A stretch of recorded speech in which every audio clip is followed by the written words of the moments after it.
नमस्कार, माझं नाव मनोज महादेव गुप्ता. मी पूर्वे स्टोर डॉक्टर बाबासाहेब आंबेडकर रोडवरती 12 वर्षापासून माझं चष्म्याचं दुकान आहे. ह्या माझ्या मिसेस सुनीता मनोज गुप्ता. तर सांगण्याचं तात्पर्य हेच की आम्ही चष्म्याचं दुकान 12 वर्षापूर्वीचं आहे, पण माझ्या मिसेस लहानाच्या मोठ्या झाल्या इथे.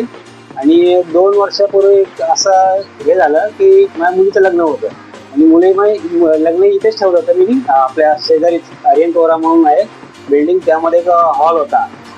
तर त्या हॉलचा जो मालक असल्यामुळे तो झाला, आमच्या सगळ्या गोष्टी केल्या होत्या आम्ही, पण तो काही कारणास्तव आम्हाला चिटिंग म्हणजे फ्रॉड म्हणतो ना आपण, त्या प्रकारे तो करत होता की आगाऊ पैसे उकळवणं. म्हणजे माझ्याकडनं चेक वगैरे घेतलं, मी तुम्हाला काहीतरी डिस्काउंट देईन, म्हणजे बऱ्याचशा गोष्टी त्यांनी आम्हाला लालच दाखवल्या होत्या की मी असं करेन तसं करेन. पण त्यांनी काही गोष्टी काही न करता उलट आमच्याकडनं चेक वगैरे घेऊन पेमेंट तर मी दिलंच होतं त्याला, पण ते आगाऊ पैसे उकळण्याचं काम करत होता तो.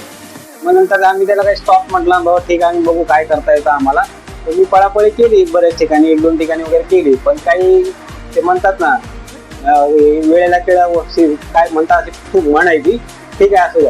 पण शेवटी कामाला आले ते आमचे किशोर दादाला मग फोन केला, त्यांनी लगेच धाव घेतली त्या ठिकाणी आणि हा आमचा जो मॅटर होता किशोर दादामुळे तो सॉल्व्ह झाला. आणि आता तो फोन नाही करत नाही किंवा बघत सुद्धा नाही. तर जवळून गेला ना तरी तो हॉलवाला आम्हाला बघत नाही.